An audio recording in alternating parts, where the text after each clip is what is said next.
ورنہ عشق سنیے گا کیا ہوتا ہے. عشق جانتے ہیں کسے کہتے ہیں؟ یہ عشق معمولی لفظ نہیں ہے، معمولی لفظ نہیں ہے عشق. محبت اور ہے، عشق اور ہے.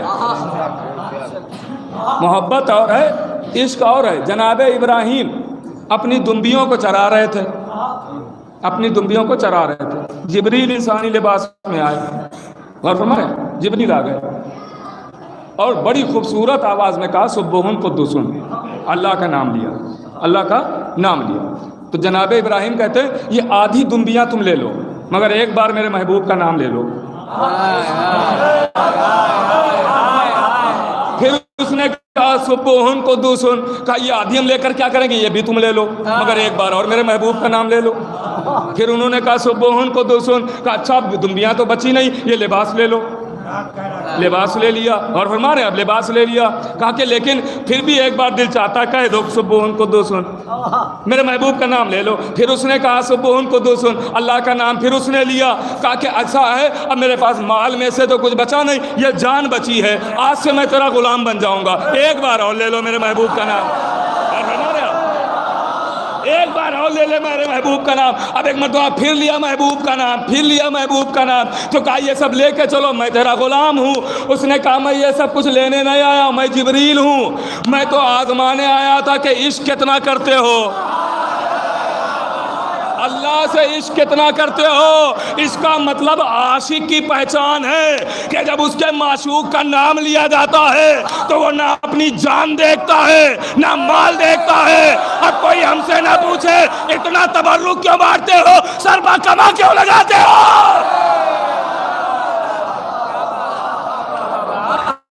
یہ عشق ہے، عشق، یہ عشق کی پہچان ہے، عشق کی پہچان. مولا علی کے ایک چاہنے والے تھے، بہت زیادہ عشق کرتے تھے. سنیے گا عشق کہاں تک لے جاتا ہے. مولا علی کے چاہنے والے تھے، بہت زیادہ عشق کرتے تھے اہل بیت سے، بہت زیادہ پیار کرتے تھے، محبت کرتے تھے. انہیں سولی دار پہ چڑھایا گیا تھا، دار پہ انہیں چڑھایا گیا تھا. ان کا جوان ایک بیٹا یا بیٹی کچھ بھی مان لیں، اولاد ایک تھی ان کے، بیٹا تھا یا بیٹی تھی کوئی بھی ہو، جوان تھی. تو جب انہیں دار پر چڑھایا گیا، سولی پر ہاتھ بندھے ہوئے ایسے، ہاتھوں کی نسیں کٹی ہوئی، پیروں کی نسیں کٹی ہوئی. غور کیجئے گا خون بہہ رہا ہے. تو بیٹے نے پوچھا دار پہ ہیں، دار پہ ہی بیٹے نے پوچھا یا بیٹی نے پوچھا، جو بھی سمجھ لے. تو پوچھا نیچے سے بابا آج آپ سولی پر چڑھے ہوئے ہیں، کیسا محسوس کر رہے ہیں؟ قسم خدا کی عشق ہو تو سنیے کیا جملے کیا نکلتے ہیں. دار پا بھی انسان بوکھلا جاتا ہے. یہی کہتا ہے بیٹا مرنے کے قریب ہوں، جاؤ اپنے خاندان کا خیال رکھنا، پڑوسیوں کا خیال رکھنا، ہے نا، یہی تو وصیتیں کرنے لگتا ہے. لیکن علی کا عشق ہو تو جملہ کیا نکلتا ہے زبان سے، دار پہ ہیں، چند لمحوں میں مرنے والے ہیں. اولاد پوچھ رہی ہے بابا دار پر لٹکے ہوئے ہو، یہ بتاؤ کیسا محسوس کر رہے ہو؟ کہا بیٹا آج ہی تو مجھے لگ رہا ہے کہ میں عشق علی کی معراج پہ آیا ہوں. اللہ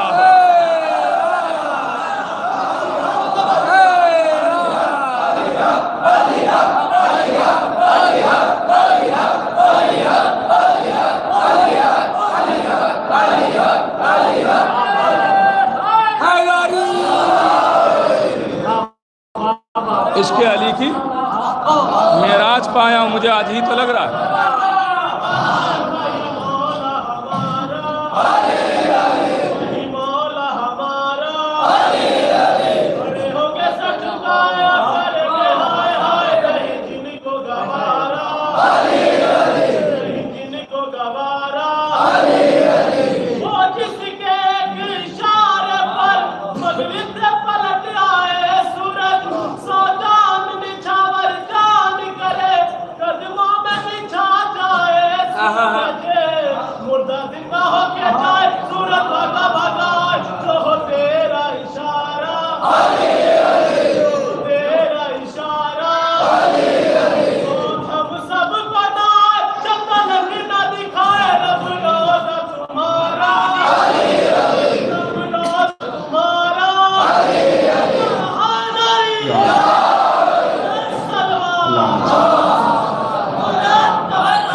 اس کا مطلب آپ سمجھ گئے نا اس کا مطلب کیا ہوا؟ مطلب یہ ہوا کہ جب عشق ہوتا ہے تو دار پہ جانے والا دار کو دار نہیں سمجھتا ہے، معراج سمجھتا ہے، معراج سمجھتا ہے۔ اور فرمایا آپ نے تو اہل بیت سے عشق کی منزل پہ آئیے، عشق کی منزل پہ۔ اور فرما رہے آپ جب عشق کریں گے تو عاشقوں کو لوگ اکثر مجنوں، پاگل، دیوانہ کہتے ہیں۔ اور فرما رہے ہیں آپ اب سمجھے بہلول کو دیوانہ کیوں لوگ کہتے ہیں؟ اسی لیے کہتے ہیں وہ ان کے پاس محبت نہیں، عشق تھا۔ اور کر رہے ہیں آپ یہ عاشق تو اہل بیت کے۔ اب سنیے گا، میں آج کیا کر رہا تھا کہ امام حسین نے کہا، جڑے ہیں نا، امام حسین نے کہا کہ بابا میں آپ پہ فخر رکھتا ہوں، بات پہنچ رہی ہے نا؟ تو مولا علی نے اپنے فضائل سنائے۔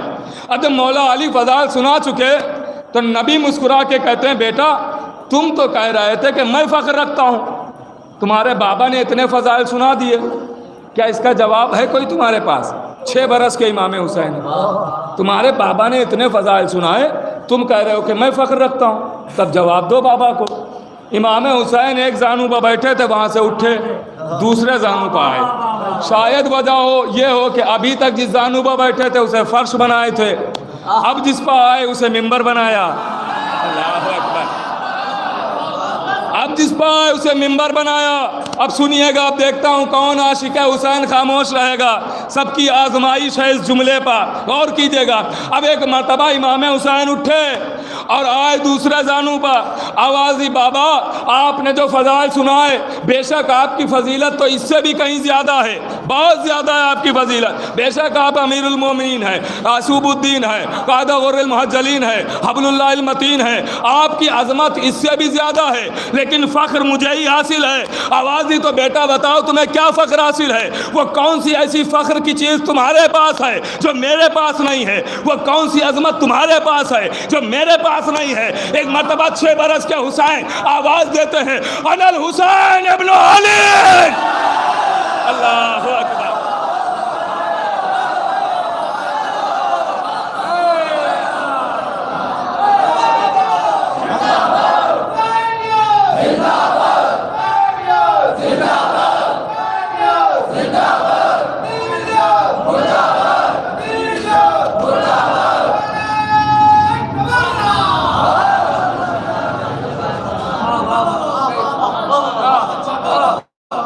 جدی سید الانبیاء و ابی سید الاوصیاء و امی سیدۃ النساء العالمین۔ آواز دی میں آپ پہ فخر اس معنی میں رکھتا ہوں کہ میرے بابا جیسا آپ کا بابا نہیں، میرے نانا جیسا آپ کا نانا نہیں، میری ماں جیسی آپ کی ماں نہیں۔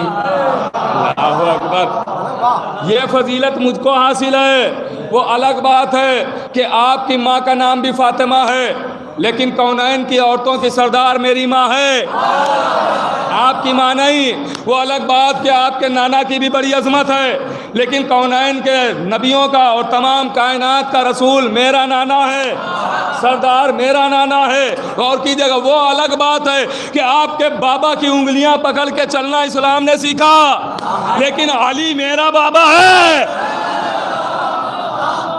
علی نے پیشانی چوم لی، آواز دی ہاں یہ فخر تو یا تم کو حاصل ہے یا حسن کو،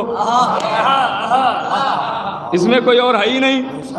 اور فرما رہے آپ اس میں کوئی اور نہیں ہے۔ تو آپ کہ یہ جو فضائل سنائے، یا فضائل اس لیے سنائے کہ تاکہ ان کی معرفت ہو، اور جب ان کی معرفت ہوگی تو اس کی معرفت ہوگی۔ جب تک آپ انہیں نہیں پہچانیں گے اسے کیسا پہچانیں گے؟ ارے باپ ابھی تک مسجد سمجھے نہیں اور کعبہ سمجھنے چلے ہیں، نہیں فرمایا آپ نے؟ اہل بیت کو سمجھنے کے لیے پہلے ان کے غلاموں کو سمجھیے، سلمان کو سمجھیے، ابو ذر کو سمجھیے، مقداد کو سمجھیے، عمار کو سمجھیے، میسم کو سمجھیے۔ اہل بیت کو کون سمجھ سکتا ہے؟ یہ لوگ کہہ دیتے ہیں نا کہ فضیلت بہت بڑی بیان کر دی ہے، غلو کر دیا ہے۔ غلو کا مطلب بھی جانتے ہیں یا غلو کر دیں؟ اب کہہ دیا خالی، مطلب بھی جانتے ہیں؟ غلو کا مطلب ہے حد سے بڑھانا، ہے نا؟ حد سے بڑھانا مطلب کیا؟ حد سے بڑھانا کیا مطلب ہے؟ حد سے مطلب بڑھانے کا یہ ہے کہ مثال کے طور پہ، اب تھوڑا میری طرف دیکھتے رہے، مثال کے طور پہ ہماری حد یہاں سے شروع ہوتی ہے اور یہاں پہ آ کے ختم ہو جاتی ہے، یہاں پہ ختم ہو جاتی ہے، نہیں اور آسان کر دوں تاکہ سب سمجھ جائے، تاکہ سب سمجھ جائے۔ آپ جب یہاں سے چلیں گے لکھنؤ کے لیے چلیں گے تو ایک بورڈ آپ کو ملے گا کہ یہاں پہ ہردوئی ضلع تمام ہوتا ہے، لکھنؤ شروع ہوتا ہے، اور ہمارے یہاں ہردوئی ضلع یہاں پہ سماپت ہوتا ہے، لکھنؤ شروع ہوتا ہے یہاں سے، تو لکھنؤ کی حد وہ ہے اور ہردوئی کی حد وہ ہے۔ اب بٹ کے نیچے آپ کھڑے ہیں، ادھر گئے تو لکھنؤ، ادھر رہے تو ہردوئی، تو ہردوئی۔ اب یہ ہے حد، یہ ہے حد۔ اب جو لوگ کہتے ہیں علی کو حد سے بڑھا دیا، خدا سے ملایا، تو آپ وہ حد تو بتائیے کہ یہاں تک علی کی حد ہے، یہاں سے خدا کی حد شروع ہوئی، وہ حد تو بتائیے۔ ابے ان کی حد کون سا بتا سکتا ہے؟ انسان اپنی حد تو جانتا نہیں ہے، ان کی حد کون بتائے گا؟ اور ہمارے یہاں تو اہل بیت کے فضائل پھر سن لیا کریں، انکار نہ کیا کریں۔ سدرہ کے بعد اور بھی منظر حسین ہے، نوری فضائیں اور کمالی علی کی حد، اور حد نہ کوئی علی کی بتائی رسول نے، واللہ مولوی نے بنا لی علی کی حد۔ نعرہ حیدر،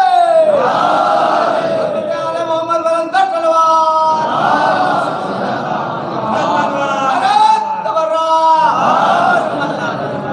اور ہمارے یہاں میرے عزیزو علی کی حد نہیں ہے کوئی، ہم کیا سمجھیں علی کیا ہے؟ تو نبی جانے، خدا جانے۔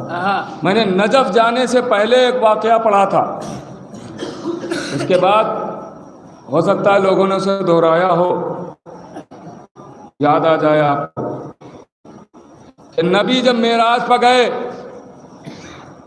اللہ سے باتیں کرنے،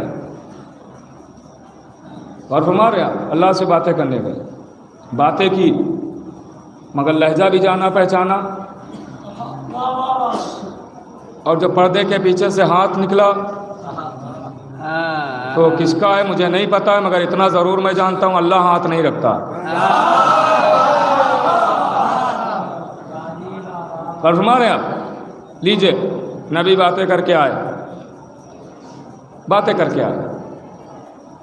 آواز دی میں معراج پہ گیا تھا، آخری مرحلہ ہے، جب تک انشاءاللہ آگ بھی تیار ہو جائے گی، اس کے بعد ربط مصائب ہے، اور پھر آپ ماتم میں شریک ہیں۔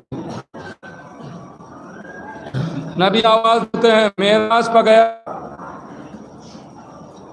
سلمان کہتے ہیں یا نبی بات بتائیے معراج کی۔ آواز دی میں نے باتیں تو بہت ساری کی ہیں، اور 18,000 میں نے راز کی باتیں علی کے لیے کی ہیں، 18,000 راز کی باتیں صرف علی کے لیے کی ہیں، 1800 نہیں، 18,000 راز کی باتیں صرف علی کے لیے کی ہیں۔ مگر سلمان میں آج تمہیں نہیں بتاؤں گا، پھر کچھ تو بتائیے، کہاں ایک بات ایسے ہی بتا دیتا ہوں، وہ راز نہیں ہے، ایسی باتیں تو نہ جانے کتنی کی ہیں۔ آواز دی کون سی بات؟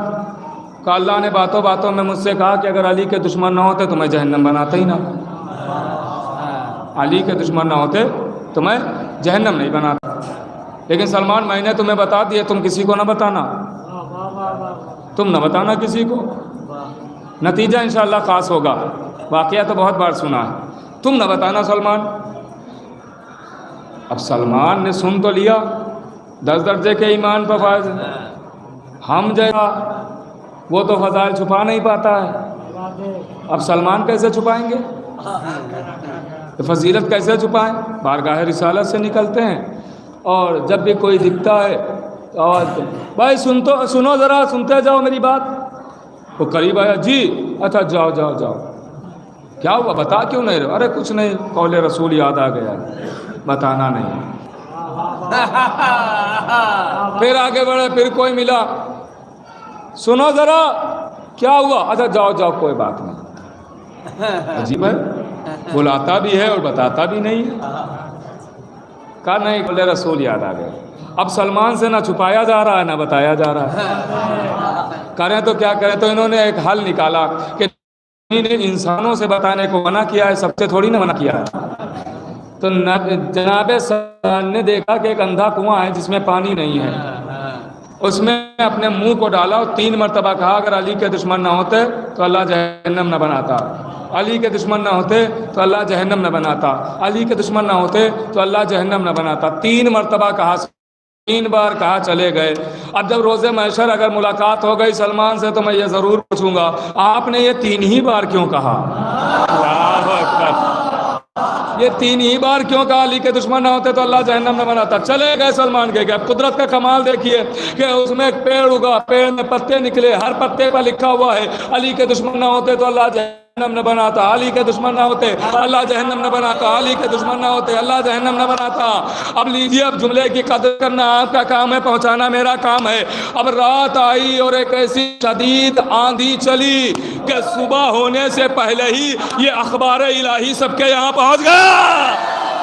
اللہ اکبر، یہ اخبار سب کے یہاں پہنچ گیا۔ اب ظاہر ہے کہ سب سے پہلے انسان اخبار پڑھنے کی کوشش کرتا ہے، لاؤ دیکھیں دنیا میں کیا ہو رہا ہے۔ اب سب نے دیکھا نیا اخبار ہے، نیا پیپر ہے، نئی خبر ہوگی، تو واقعاً نیا اخبار تھا تو نئی خبر تھی۔ اٹھایا دیکھیں کیا، اچھا یہ تو خبر ہمارے ہی خلاف چھپی ہوئی۔ نبی کے پاس آ گئے، یا نبی اللہ کیا یہ سچ ہے کہ علی کے دشمن نہ ہوتے تو اللہ جہنم کو نہ بناتا؟ کہے تو بعد میں بتاؤں گا، سلمان کو پہلے بلاؤ۔ سلمان آ گئے، یا نبی اللہ کیا بات ہے؟ کہا جب منع کیا تھا کیوں بتایا؟ آواز دی، یا رسول اللہ ان میں سے میں نے کسی کو نہیں بتایا۔ کہا یہ بات تو وہی کہہ رہے ہیں جو کل میں نے تم سے کہی تھی۔ کہا تو یا نبی اللہ ان کی جیبیں چیک کر لیجئے۔ بھائی نبی بھی جانتے تھے جیبوں میں کیا ہے، لیکن سلمان کی عظمت کو سمجھا رہے ہیں کہ پہلے سلمان سمجھو، پہلے سلمان کو سمجھو۔ کہا جیبیں چیک کرو۔ اب جو جیبیں دیکھی گئیں تو پتے نکلے، پتوں پر لکھا ہوا ہے علی کے دشمن نہ ہوتے تو اللہ جہنم نہ بناتا۔ بھائی یہ نبی نے خود پتے پہلے ہی کیوں نہ نکلوا لیے؟ کہا نہیں، اس دنیا کو جناب رسول خدا سمجھانا چاہتے ہیں کہ جب سلمان جیبوں کی باتیں بتا دیتا ہے تو اگر علی دلوں کی باتیں بتا دے تو حیرت کی کیا بات ہے؟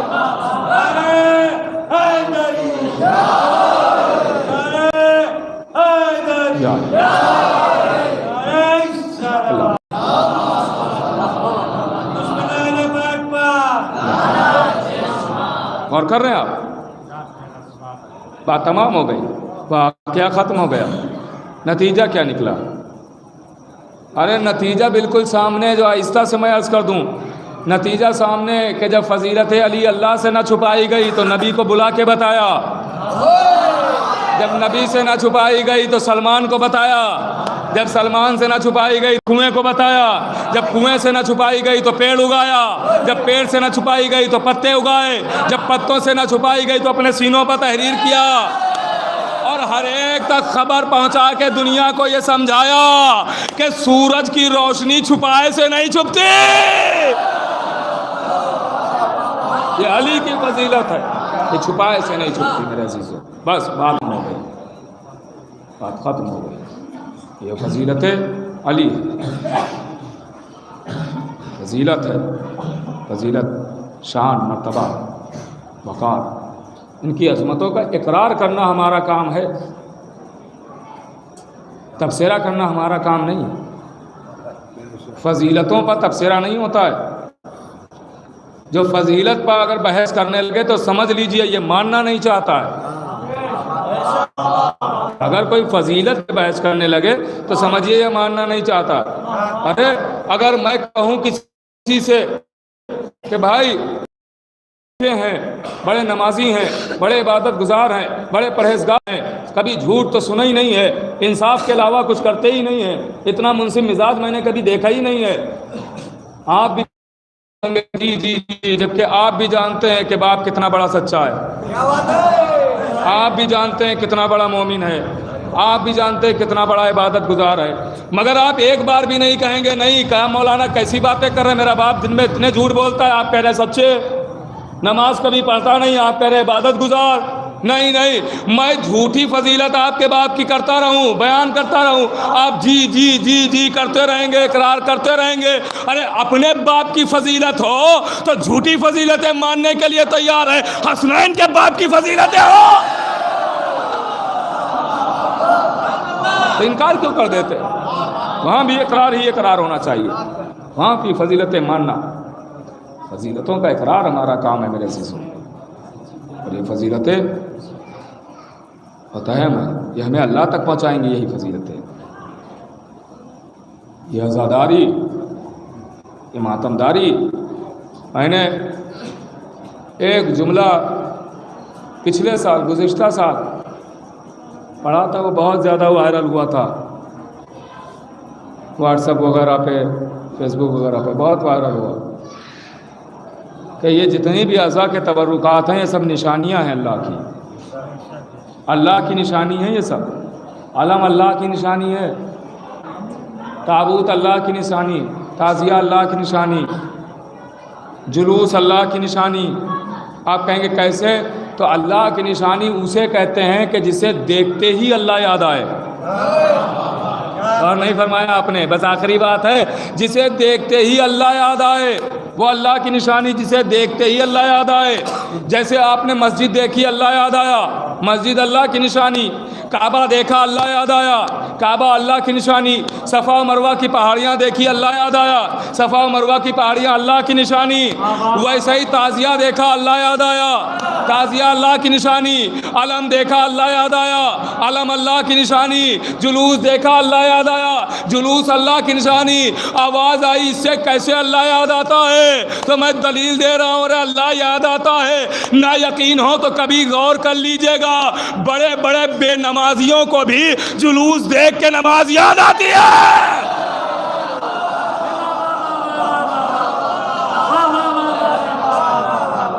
یہ اللہ کی نشانی ہے.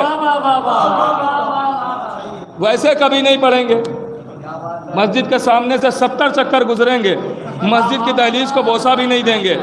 لیکن ادھر اگر تعزیہ دیکھ لیا تو اللہ یاد آیا، اللہ یاد آیا. پتہ نہیں کون والا اللہ یاد آیا، عبادت والا یا خوف والا، اللہ یاد آیا.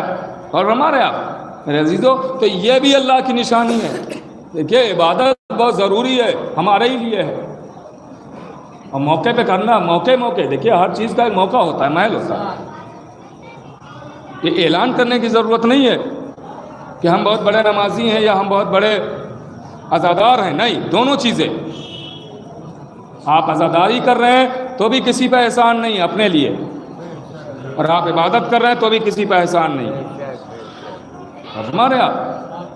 لیکن یاد رکھیے گا، یہ اگر عزاداری نہ ہو تو کوئی مسجد جائے بھی نہ. یہ عزاداری ہے جو محفوظ رکھے ہوئے، ہر چیز کی حفاظت کیے ہوئے. تو اس کی بھی قدر کیجیے، عزاداری کی. ہر چیز کا ایک موقع محل ہوتا ہے. نماز بھی ہمیں کو پڑھنا ہے، روزہ بھی ہمیں کو رکھنا ہے، سب کچھ کرنا ہے. لیکن عزاداری ہو رہی، یا تو پھر اول وقت آپ کا کبھی چھوٹا ہی نہ ہو. گھر کی سبزی لیتے وقت اول وقت یاد نہیں آتا ہے نا، لیکن ماتم کے وقت ضرور یاد آئے گا، مجلس کے وقت. بھائی قضا تھوڑی ہو رہی، تھوڑا اگر دیر میں بھی پڑھ لیں گے اول وقت کا ثواب نہیں ملے گا، نماز کا ثواب تو مل جائے گا. اور ہمارے یہاں اس کا مطلب یہ نہیں کہ نماز چھوڑ دی جائے، نہیں، نماز کی بہت اہمیت ہے. میں بار بار اسی لیے کہہ رہا ہوں، وہ بھی پڑھنا ہے، وہ بھی ہمارے لیے. لیکن یہ کوئی تقابل کی چیز ہی نہیں ہے، یہ کوئی تقابل کی چیز نہیں. جا رہے ہیں آپ، جائیے ماشاءاللہ پڑھیے، اس کے بعد پھر اذان میں شریک ہو جائیے. لیکن یہ نہیں ہے کہ نہیں یہ روک دیجئے، وہ پہلے کر لیجئے، یہ پھر کرتے ہیں. نہیں میرے ساتھ،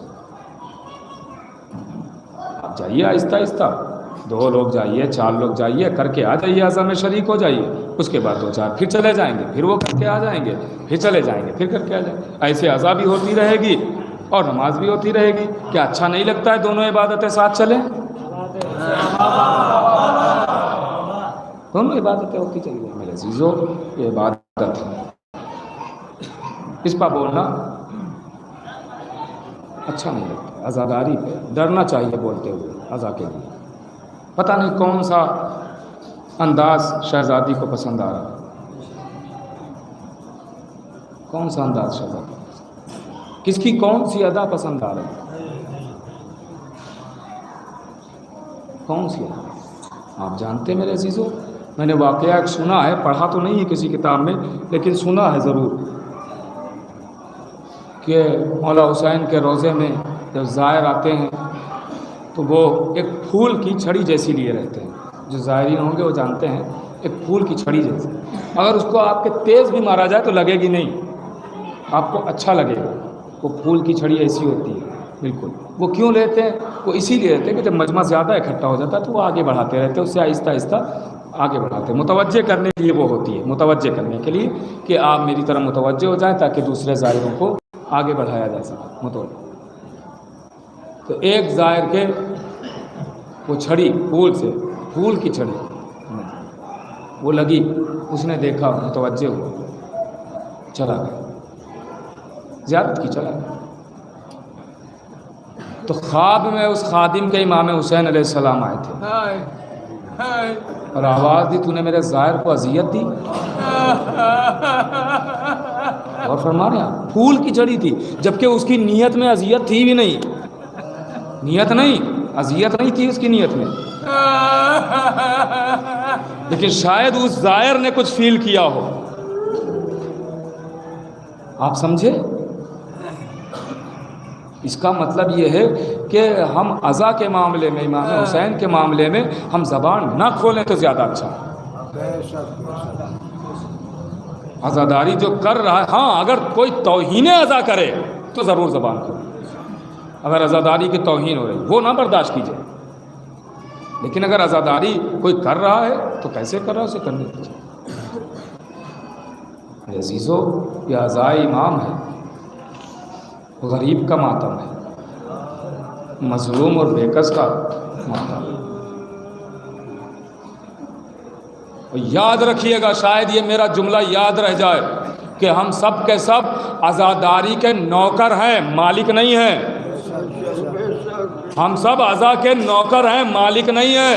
اور ہر نوکر کو چاہیے اپنی اوقات میں رہے، مالک بننے کی کوشش نہ کرے. ہم کون ہوتے ہیں بولنے والے عزا کے معاملے میں؟ ہم عزاداری کے نوکر ہیں، ہم عزاداری کریں.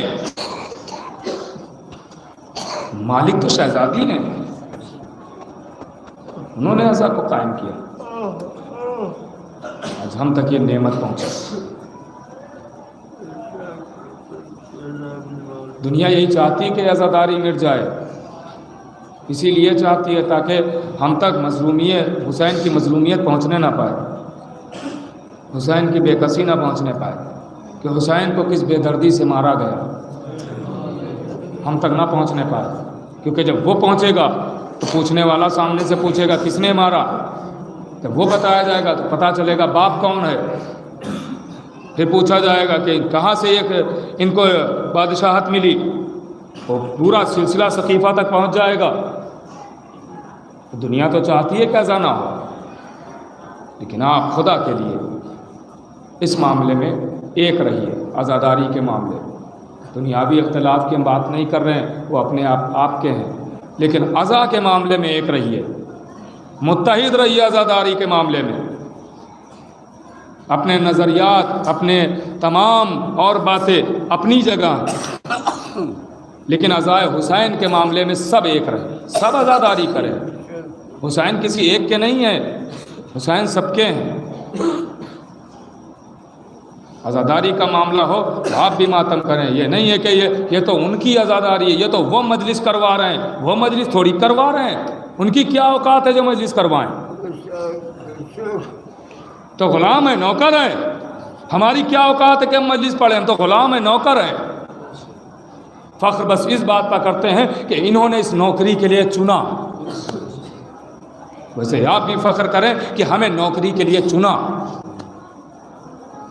عزاداری کے لیے. عزیزوں نے غور فرمایا کہ عزاداری کے معاملے میں ایک رہے، کہیں بھی مجلس ہو، کہیں بھی ماتم ہو، شریک ہو، عزاداری میں جائیں، حصہ لیں. کیونکہ حسین بہت مظلوم ہے.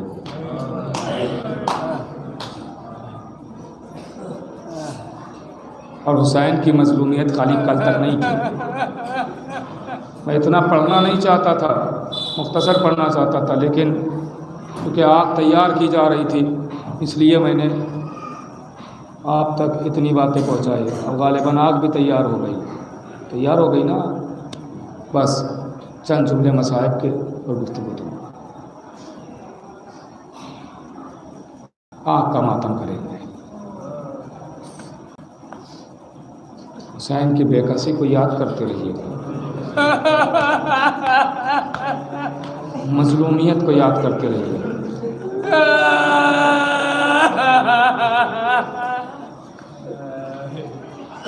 میں بس ربط دے دوں گا آپ کے ماتم سے. جب آپ ماتم ابھی کریں گے وہاں سے بس ربط دوں گا. اس سے پہلے چند جملے سنیں اور وہاں سے ربط دے کے میں مجلس تمام کر دوں گا.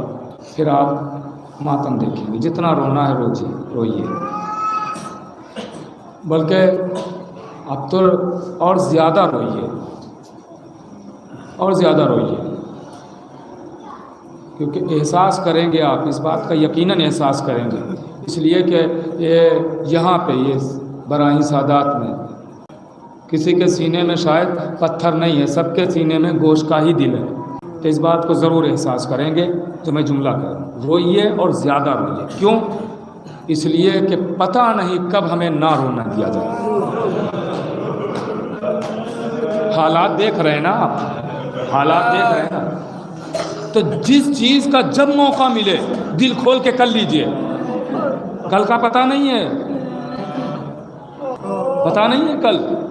پچھلے سال آپ نے سب کچھ ہونے کے باوجود آپ نے کیسے جلوس نکالے تھے، رونق تھی. اس سال ویسا کر پایا؟ نہیں کر پایا. تو یہی سوچتے جائیے پتہ نہیں کب روک دیا جائے. یزیدیت پھر ابھر رہی ہے.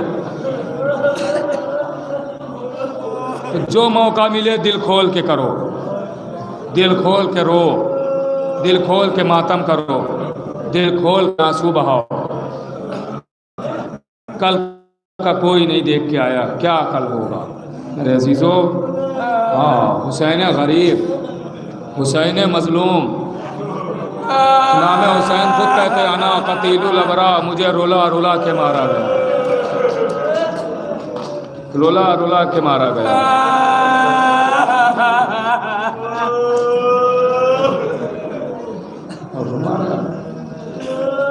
امام زمانہ زیارت ناہیہ میں فرماتے ہیں سلام اس پر جس کی داہنی طرف کی پسلیاں بائیں طرف کی پسلیاں داہنی طرف. اتنے گھوڑے دوڑائے گئے.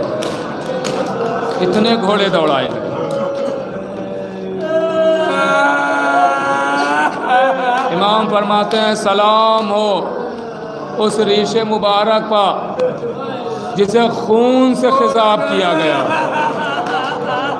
سلام ہو اس پہ جس کے لاشے کو بے کفن چھوڑ دیا گیا. سلام ہو جس کے بدن کو چھلنی کر دیا گیا تیروں سے. اللہ اکبر. آپ کی آنکھیں نم ہو گئیں. خدا ان آوازوں پر رحمت نازل کرے. یہ بہت عظیم نعمت ہے، یہ جو آنسو ہیں بہت عظیم نعمت ہے. میں نے رفیق بھائی کے عرض کیا تھا ابھی پرسوں کہ اگر کسی کے آنسو نہ آئے تو کتابوں میں ملتا ہے کہ وہ اپنے گناہوں کی توبہ کرے، کہ پتہ نہیں کون سا ایسا گناہ ہوا ہے کہ یہ نعمت ہم سے روک دی گئی. توبہ کرتا رہے. وہ بہت بڑی نعمت ہے یہ آنسو، عزائے حسین میں نکلنے والے آنسو.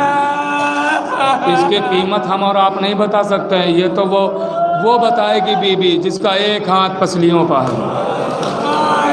وہ بی بی بتائے گی کہ ان آنسوؤں کی عظمت کیا ہے، ان آنسوؤں کی فضیلت کیا ہے. روایت کہتی ہے لیجئے آپ رو چکے، بس مجلس تمام ہو رہی ہے.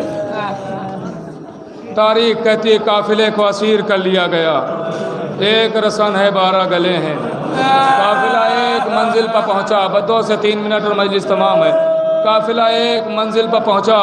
اب اس منزل پر جب قافلہ پہنچا تو سب کے ہاتھ کھول دیے گئے تھے، ہاتھ کھلے ہوئے تھے سب کے۔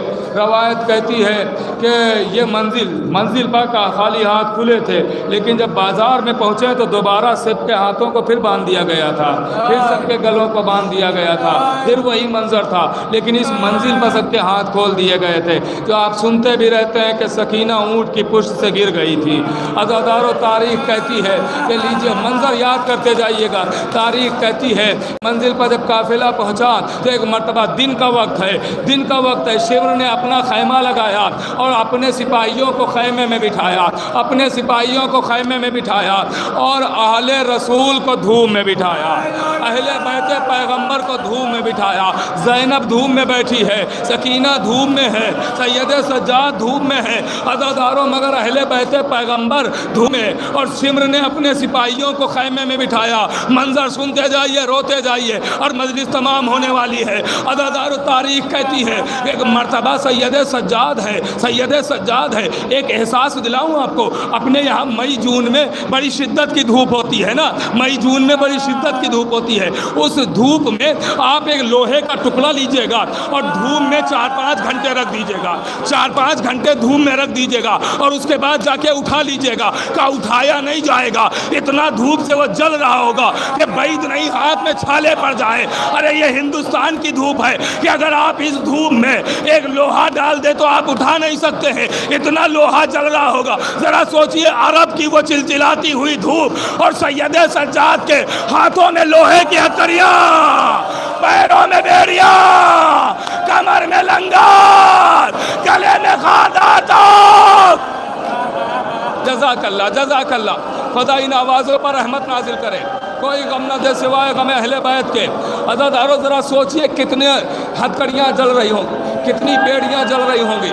آپ نے سنا ہے نا کہ سید سجاد مجھے آگ کے ماتم تک آنے دیجیے گا۔ سید سجاد لنگر پہن کے چلے ہیں نا، لنگر سنا ہے، مگر لنگر جانتے کسے کہتے ہیں؟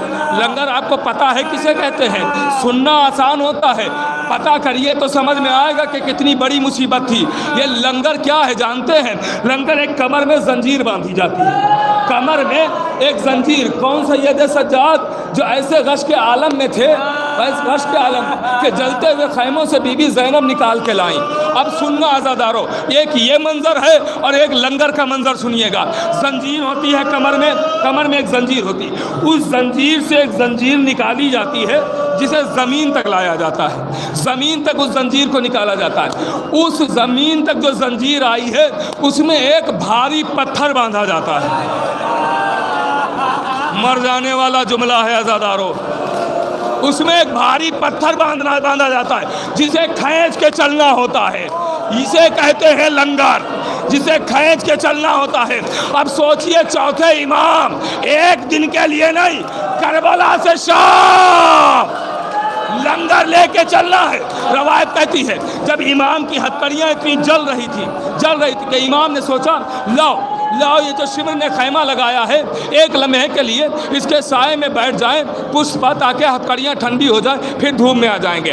ابھی سائے میں پہنچے ہی تھے کہ شمر تک آواز پہنچی، تازیانہ لے کے آیا، آواز دی سجاد تمہاری جگہ یہ نہیں ہے، تم دھوپ میں بیٹھو۔ ادھر سید سجاد دھوپ میں آئے، ادھر زینب سے یہ منظر نہ دیکھا گیا۔ ایک ایک بی بی کو بلایا، آؤ ام کلثوم، آؤ ام فروات، آؤ رباب تم بھی آؤ، رقیہ تم بھی آ جاؤ۔ ایک ایک بی بی کو بلایا، آواز دی بیٹا سجاد تم بیچ میں بیٹھ جاؤ، ہم تمہارے چاروں طرف کھڑے ہو جائیں گے تاکہ ہم تم پر اتنا سایہ کر سکیں کہ تمہاری ہتھکڑیاں ٹھنڈی ہو جائیں۔ لیکن روایت کہتی ہے کہ بیبیاں بھی کھڑی تھی کہ اتنی دھوپ میں شدت تھی کہ ایک ایک بی بی بیٹھ گئی۔ اب جو سجاد نے دیکھا تو اکیلی زینب آواز دی اے پھوپھی اماں آپ بھی بیٹھ جائیے۔ کہا بیٹا میں کیسے بیٹھ جاؤں، اس لیے چلتے چلتے تمہارے بابا نے کہا تھا زینب میرے بچے تمہارے حوالے، زینب میرے بچوں کا خیال رکھنا۔ لیجیے حکم ہوا قافلے کو آگے بڑھایا جائے، آخری جملہ مجلس تمام ہو گئی، قافلے کو آگے بڑھایا گیا۔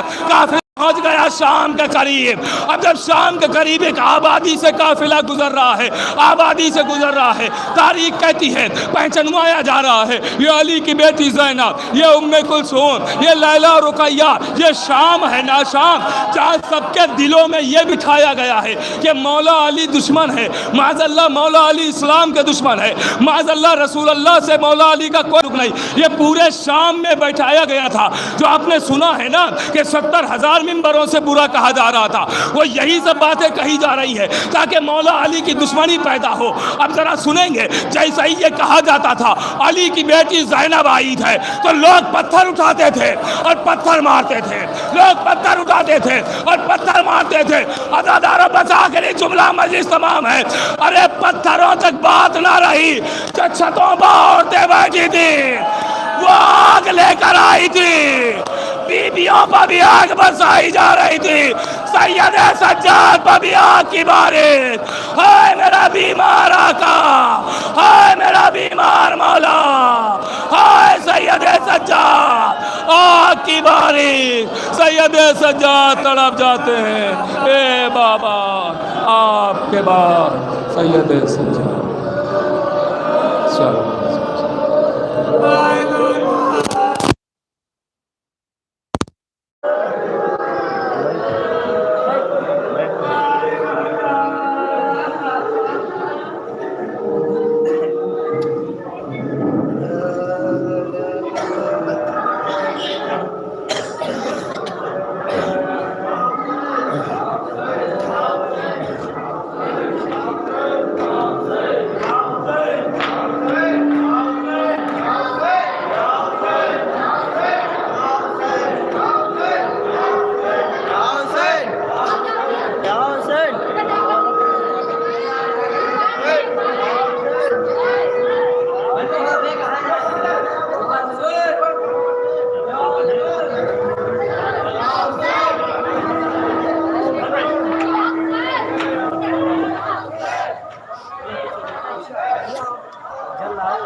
Amen.